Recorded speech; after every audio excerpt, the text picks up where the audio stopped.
স্ট্যাগফ্লেশনের যে টেক্সটবুক সংজ্ঞা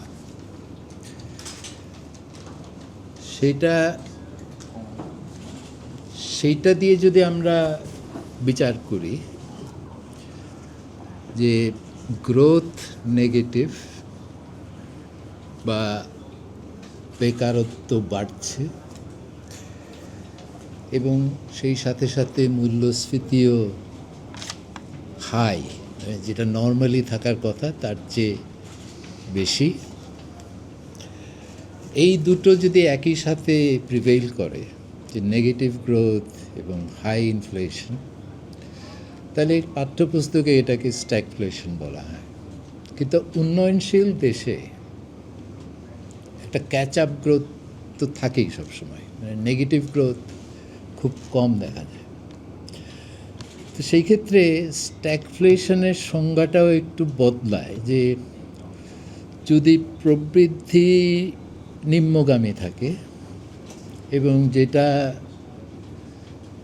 টার্গেট বা ট্রেন্ড গ্রোথ রেট তার চেয়ে নিচে থাকে আর মূল্যস্ফীতি বাড়তে থাকে, তাহলেও সেটা স্ট্যাগফ্লেশনারি অ্যাটলিস্ট সংকেতটা দেয়। তো সেই হিসাবে সেদিক থেকে বিচার করলে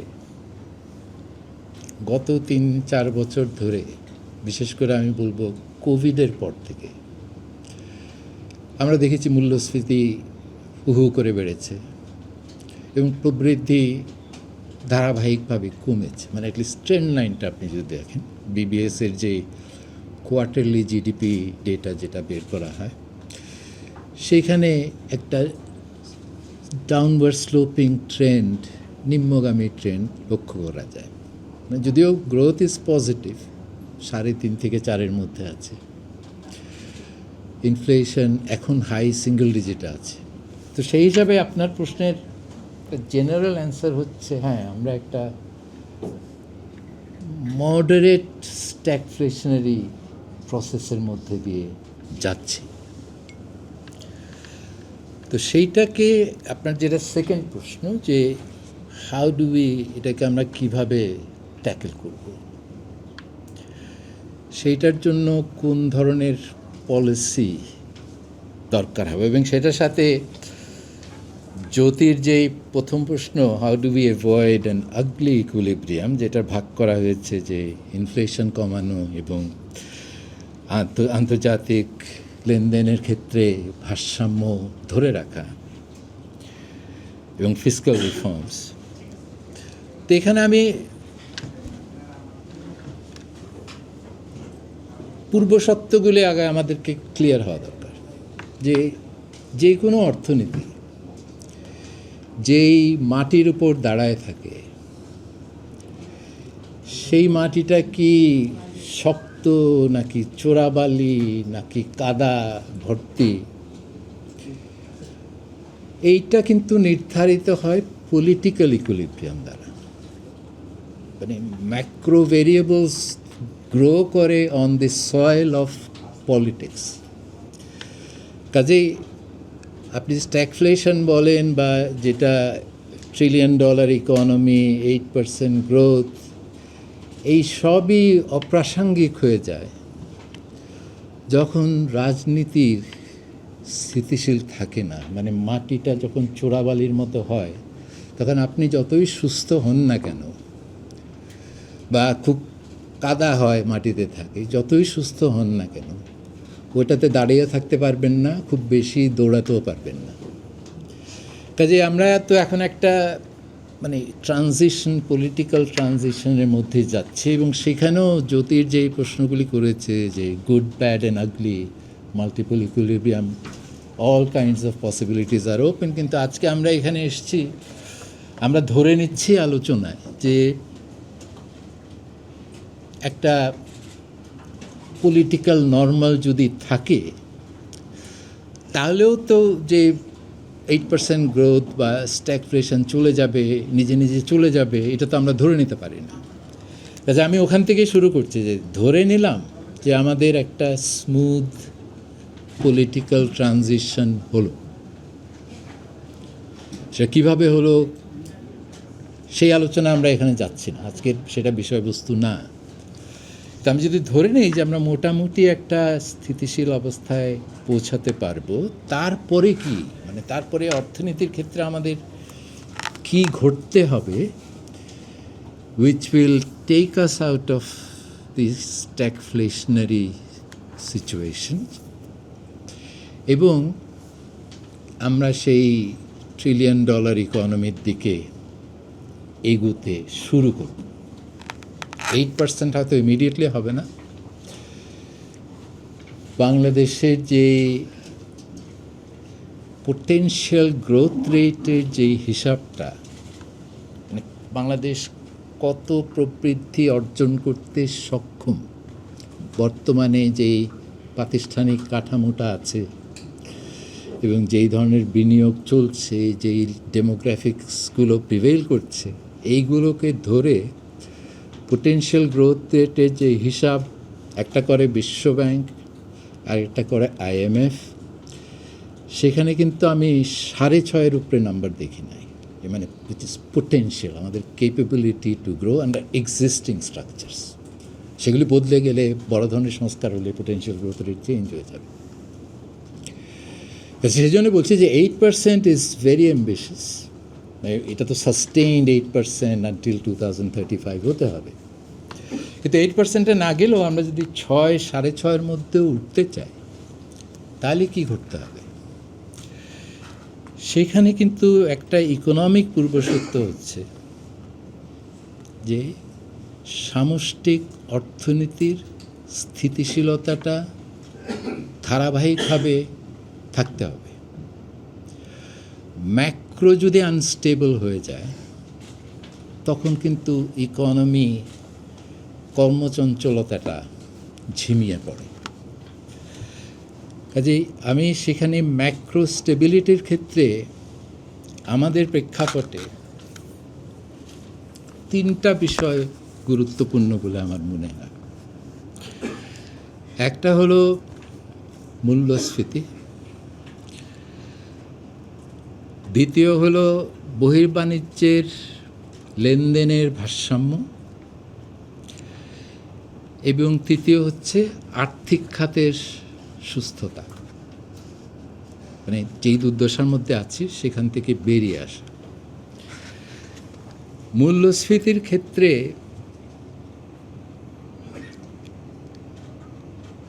ইদানিংকালে অনেক আমরা বিতর্ক করেছি যে এই মূল্যস্ফীতি ফ্যাক্টরসগুলো কী, যেটা মূল্যস্ফীতিকে নির্ধারণ করে।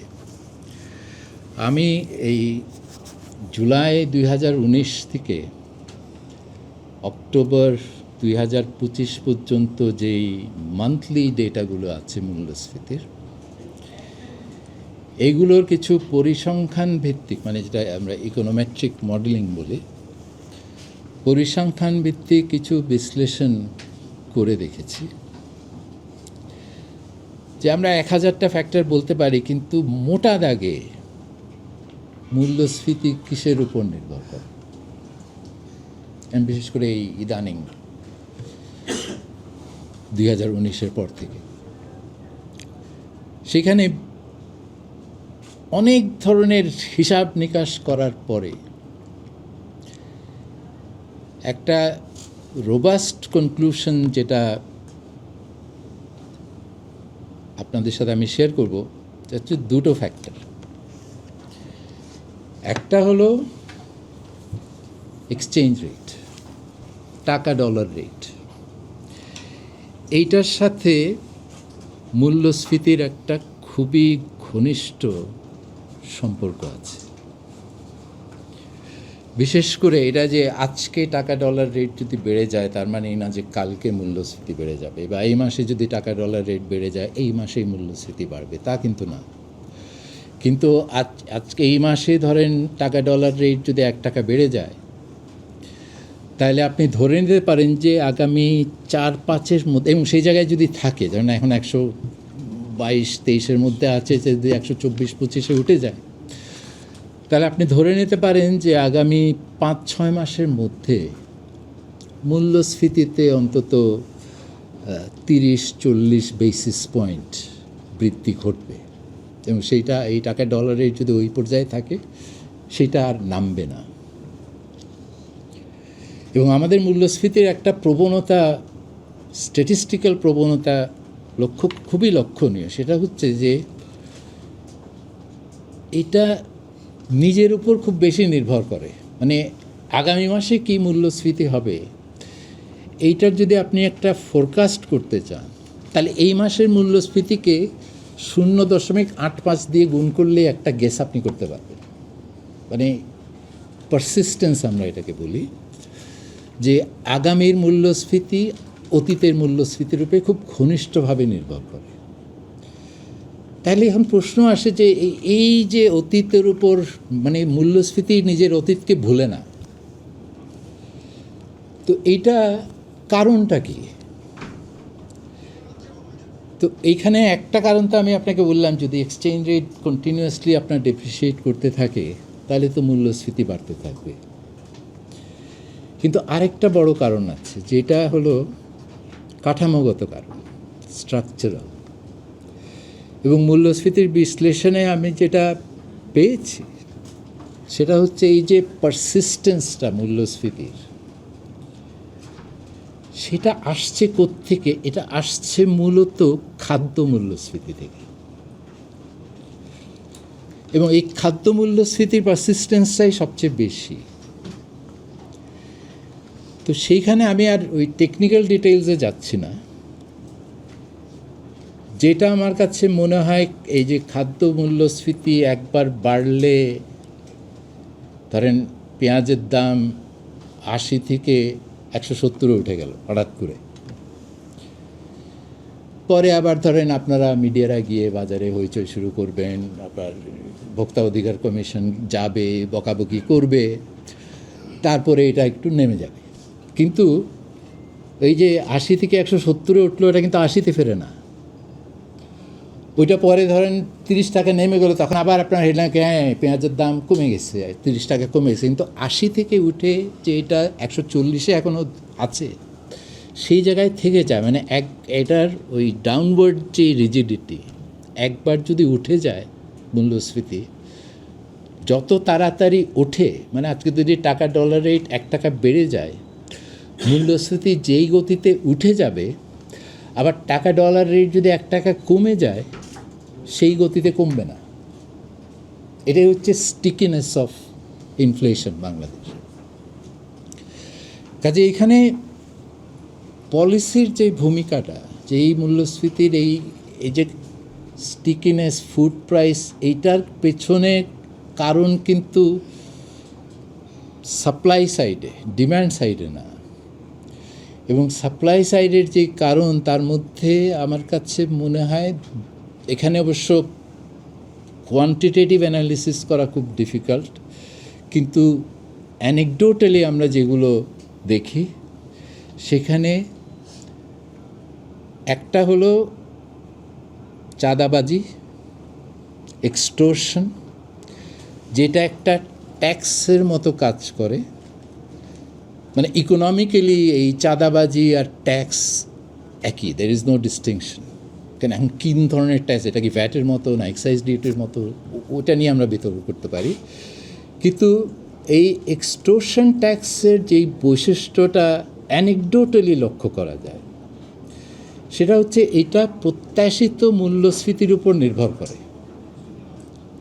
কাজে এখানে কিন্তু এর ফলে একটা, যেটা পাঠ্যপুস্তকে আপনারা পড়বেন, যে ওয়েজ প্রাইস স্পাইরাল, মানে আমি মনে করছি যে আগামীতে মূল্যস্ফীতি বেশি হবে, সেই জন্য আমি যখন ওয়েজ নেগোশিয়েট করতে গেলাম তখন ওয়েজ বাড়ানো হলো, ওয়েজ বাড়ানোর ফলে কস্ট বেড়ে গেল, কস্ট বাড়ানোর ফলে মূল্য বেড়ে গেল। কাজেই যেটা প্রত্যাশা করছিলাম সেটাই বাস্তবে পরিণত হলো।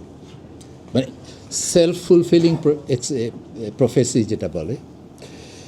তো এক্সটোরশনের ক্ষেত্রে আমার মনে হয় যে এই ধরনের একটা প্রসেস বাংলাদেশে প্রিভেইল করছে, যেখানে যারা এক্সটোরশনে ইনভলভ, তারাও ওই মূল্যস্ফীতির প্রত্যাশা নিয়ে এক্সটোরশন রেটগুলো নির্ধারণ করেন, এক ট্রাক থেকে কত নেব বা ঘাট থেকে কত নেব বা বাজার থেকে দিনে কত টাকা তুলব, এটা আগামীতে মূল্যস্ফীতির একটা ধারণার ভিত্তিতে সেটা নির্ধারিত হয়। এবং ওইটা বাড়লে কস্ট বেড়ে যায়, কস্ট বাড়লে প্রাইস বেড়ে যায়, প্রাইস ইনফ্লেশন, এটাও একটা সেলফ ফুলফিলিং প্রফেসিতে পরিণত হলো। কাজে একটা হলো এক্সটোরশন, আর দ্বিতীয়টা যেটা সব ক্ষেত্রে আমি বলবো না, কিন্তু চাল বা পেঁয়াজ বা ভোজ্য তেল, চিনি, যে সমস্ত নিত্য প্রয়োজনীয় জিনিস, এখানে যেটাকে আপনারা বলেন সিন্ডিকেট বা আমরা ইকোনমিস্টরা বলি মার্কেট পাওয়ার, যে বড় বড় যারা খেলোয়াড় আছেন ওই বাজারে, তারা বাজারকে প্রভাবিত করতে পারেন এবং সেখানে তাদের মার্কেট ম্যানিপুলেশন বলেন বা যাই বলেন, এইটার ফলে এই প্রাইস স্পাইরালটা পারপিচুয়েট করতে থাকে। মানে এই পারসিস্টেন্সের পেছনে আমার কাছে এই দুটো কারণই বড় কারণ বলে মনে হয়। তো ওইটা তো ধরেন এক্সচেঞ্জ রেটের যে বিষয়টা, এটা বাংলাদেশ ব্যাংকের পলিসির উপর নির্ভর করছে। বাংলাদেশ ব্যাংক কীভাবে ফরেন এক্সচেঞ্জ মার্কেটটাকে ম্যানেজ করছে। আর এক্সটোরশন বা সিন্ডিকেটের যে বিষয়টা, এক্সটোরশনটা তো is a law and order problem, মানে মার্কেটে আইনের শাসন থাকা। আর সিন্ডিকেট বা মোনোপলি পাওয়ারের যেটা, সেটা তো কম্পিটিশন পলিসির প্রবলেম। যে আমরা বাজারে ঢোকার যে পথগুলো আছে, নতুন প্রতিযোগীদের বাজারে ঢোকার যেই পথগুলি আছে, সেই পথটা যদি মসৃণ না থাকে, তাহলে তো যারা অলরেডি বাজারে আছেন বড় খেলোয়াড়, তারা তো প্রতিযোগিতাহীন একটা বাজার ব্যবসা করতেই থাকবে। কাজে এখানে যদি অ্যাটলিস্ট ওই কন্টেস্টেবিলিটিটা ইনশিওর করা যায়, তাহলে আর ল অ্যান্ড অর্ডারটা যদি ইনশিওর করা যায়, সেটা খুবই জটিল। আমি যত সহজে বলছি অত সহজে কিন্তু এটা সমাধান না, কারণ এই এক্সটোরশন যে শুধু প্রাইভেট সেক্টর ভিত্তিক এক্সটোরশন, সেটাও তো বলতে পারবো না। এখানে তো অনেক ধরনের সম্পৃক্ততা আছে, এটা আপনারা জানেন, আমার আর খুলে বলার দরকার নাই। তো এখন মূল্য আর বাংলাদেশ ব্যাংকের যেটা করণীয়, সেটা হলো যে এক্সচেঞ্জ রেটের স্টেবিলিটিটা নিশ্চিত করা। তো সেইখানে আমি বলবো যে গত এক বছরে এক্সচেঞ্জ রেটের ক্ষেত্রে, যেটা আন্তর্জাতিক ভারসাম্যের উপর নির্ভর করে, সেইটাতে আমরা একটা দৃশ্যমান উন্নতি দেখেছি। এটা কিন্তু অস্বীকার করা যাবে না। সেটা আপনি কারেন্ট অ্যাকাউন্ট ব্যালেন্স বলেন বা আমাদের যেই বৈদেশিক মুদ্রার যেই রিজার্ভটা আছে, সেই রিজার্ভের বৃদ্ধি, এখানে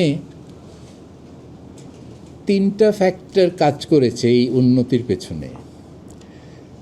একটা হলো রেমিটেন্সের উল্লম্ফন, মানে গত 2024-এর সেপ্টেম্বরের পর থেকে রেমিটেন্স, আগে যখন আমরা মনে করতাম যে 170 থেকে 180 কোটি ডলার যদি মাসে রেমিটেন্স আসে, এটা ভালোর দিকে।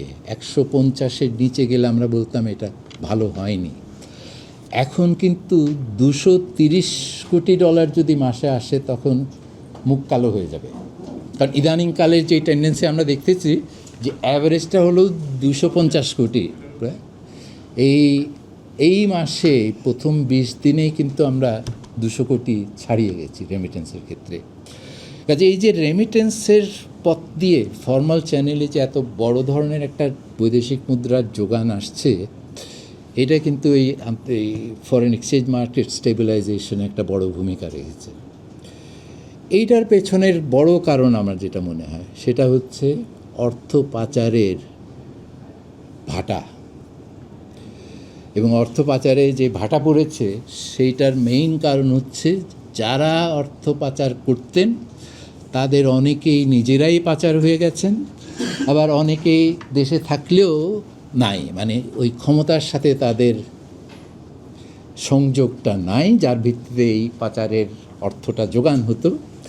কাজে এই যে ইলিসিট আউটফ্লোতে একটা বড় ধরনের ভাটা এসছে, এইটা যদি আমরা টিকিয়ে রাখতে পারি, টিকে থাকবে এটা ধরে নেওয়ার কোনো কারণ নাই। যদি এটা টিকে থাকে তাহলে এই রেমিটেন্সের এই ফ্লোটা বজায় থাকবে এবং মোটামুটি যোগানের দিক থেকে অন্যান্য এক্সপোর্ট থেকেও ডলারগুলোর রিপ্যাট্রিয়েশন আগের তুলনায় অনেক ভালো হচ্ছে। কাজে এইটা এই রেমিটেন্সের বৃদ্ধির পেছনে অর্থ পাচারে ভাটা, এই দুটো কারণ। আর সেই সাথে আমি বলবো যে বাংলাদেশ ব্যাংকের যে এক্সচেঞ্জ রেট পলিসি যেটা তারা নিয়েছেন, এটার কৌশল নিয়ে আমরা অনেক বিতর্ক করতে পারি, ট্যাকটিক নিয়ে অনেক বিতর্ক করতে পারি, কিন্তু যেটাকে এখন বলা হয় একটা সফট পেগ, মানে বাংলাদেশ ব্যাংক মোটামুটি আপনি যদি এক্সচেঞ্জ রেটের ডেটাকে একটা চিত্রায়ন করেন, গ্রাফ করেন, তাহলে দেখে বুঝবেন যে বাংলাদেশ ব্যাংকের পলিসিটা কোন দিকে। একটা টাইট একটা ব্যান্ডের মধ্যে তারা এক্সচেঞ্জ রেটটাকে রাখতে চাচ্ছে। বর্তমানে আমার মনে হয় যে 122 থেকে 124 ভেতরে যদি থাকে তেমন কোনো ইন্টারভেনশন হয় না। তো এর মধ্যে কিন্তু তারা রাখতে সক্ষম হয়েছে।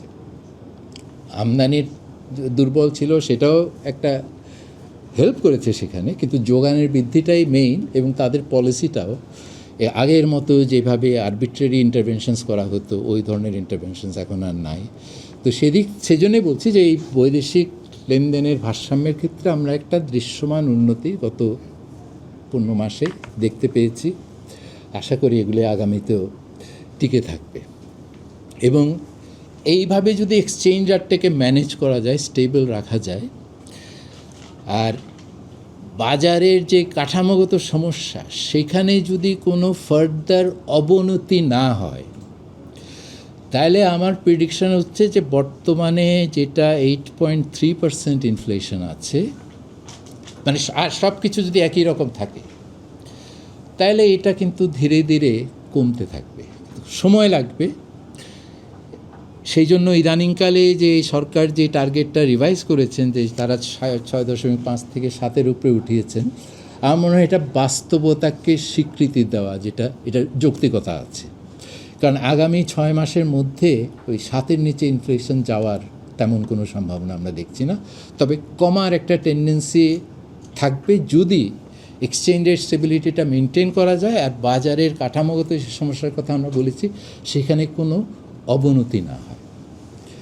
আর তৃতীয় যেটা ম্যাক্রো স্টেবিলিটির ফ্যাক্টর, সেটা হলো আর্থিক খাতের দুর্দশা।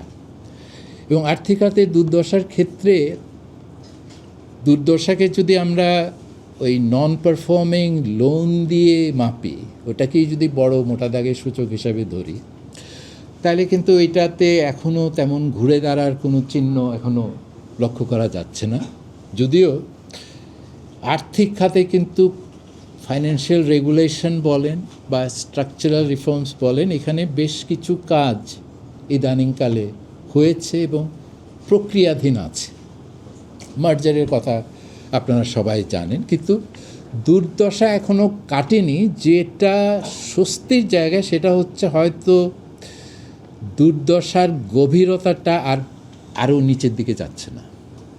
মানে আমরা একটা যেই তলানিতে পৌঁছলাম সেখানে আছে, সেখান থেকে বের হওয়ার চেষ্টা করছি, কিন্তু বের হতে পারি নাই, চেষ্টা চলছে, এইটুকু আপনাদের বলতে পারি।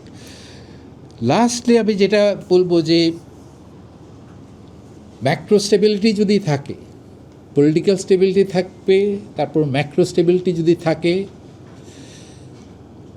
তারপরে কি করতে হবে সেখানে আসে সংস্কারের বিষয়টা, কাঠামোগত সংস্কার। এবং কাঠামোগত সংস্কারের ক্ষেত্রে আমাদের কনসেপচুয়ালি একটা বিষয় মাথায় রাখতে হবে যে আমরা দুই ধরনের কথা বলি। একটা হলো ব্যবসায় যখন কোনো সমস্যা হয়, ইমিডিয়েটলি আমরা কি শুনতে পাই যে নীতি সহায়তা, মানে এটা একটা প্যারাসিটামলের মতো, যে কোনো সমস্যা হলে ইমিডিয়েট রেসপন্সটা আসে যে নীতি সহায়তা দিতে হবে, যেটাকে পলিসি সাপোর্ট ইংরেজিতে বলে। পলিসি সাপোর্টটা কিন্তু সংস্কার না।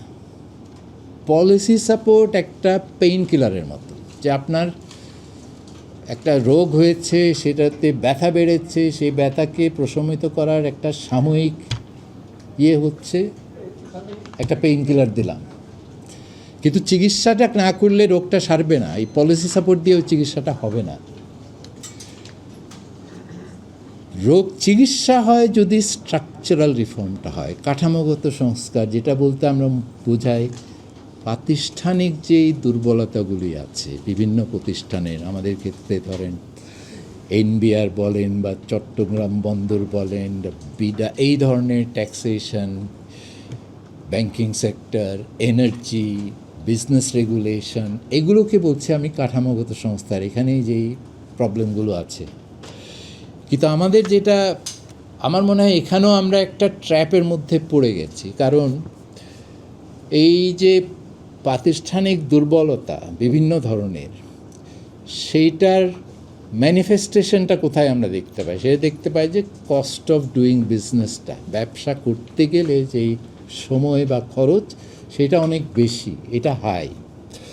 Cost of doing business high, বন্দরে গেলে মাল আটকে থাকে, ড্যামারেজ দিতে হয়, সেখানে ব্যবসায়ীদের ক্ষতি হয়। ব্যবসায়ীরা তখন কি বলবেন যে ঠিক আছে আমাকে পলিসি সাপোর্ট দেন।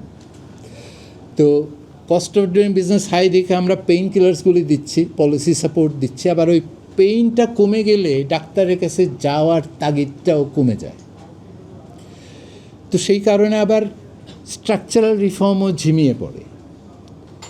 তো এখানেও কিন্তু একটা চক্রের মতো হয়ে গেছে যে cost of doing business high, সেজন্য পলিসি সাপোর্ট দেওয়া হয়। এবার পলিসি সাপোর্ট দিলে ওই কস্ট অফ বিজনেস কমানোর জন্য যেই সংস্কারগুলি দরকার, হয়তো সার্জারি করতে হবে না, আরে ব্যথা তো সেরে গেছে, আরও 6 মাস পরে করি, এই ধরনের একটা টেনশনটা আমার মধ্যে আছে ডেফিনেটলি, বিশেষ করে দাঁতের ডাক্তারের কাছে গেলে।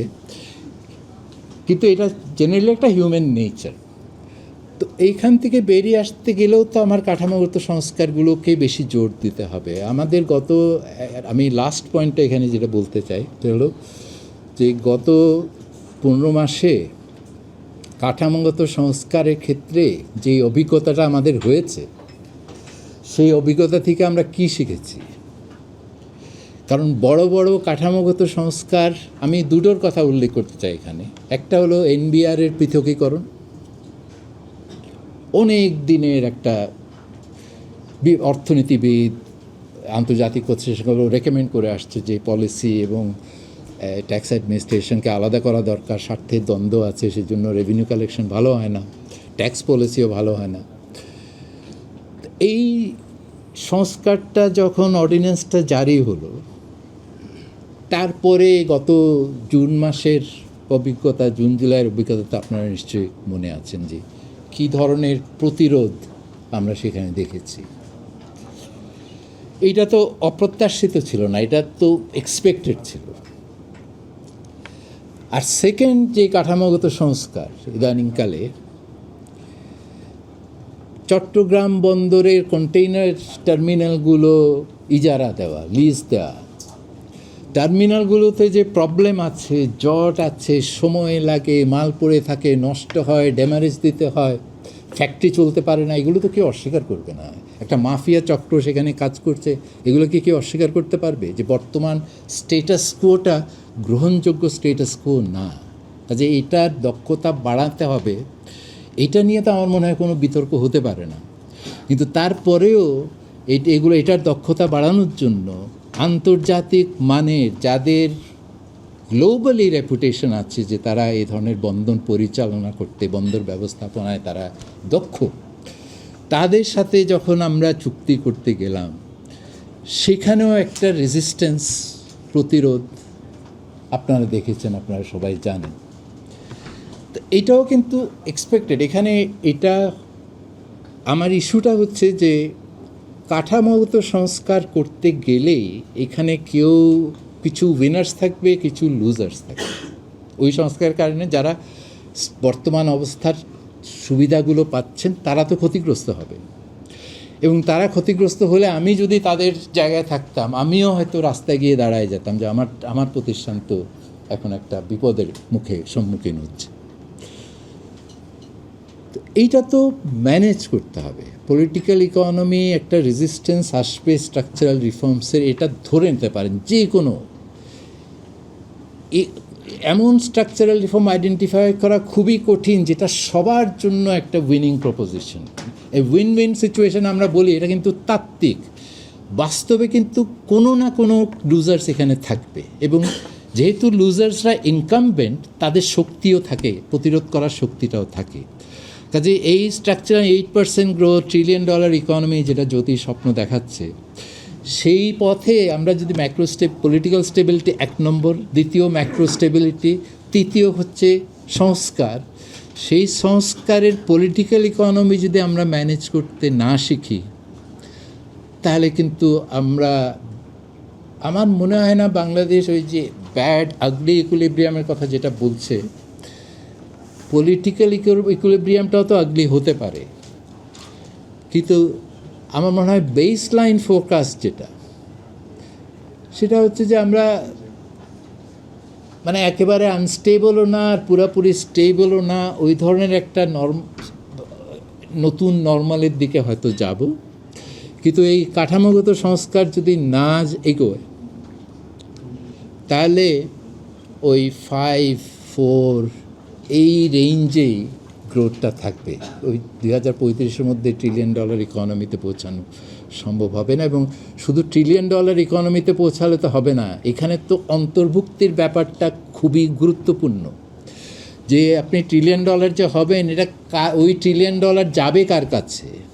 এই $1 ট্রিলিয়ন বেনিফিট সর্বস্তরের সাধারণ মানুষের কাছে পৌঁছাতে হবে। এটা তো আর অটোমেটিক হবে না, ওই ট্রিকল ডাউন থিওরিতে আপনার কাজ করে না।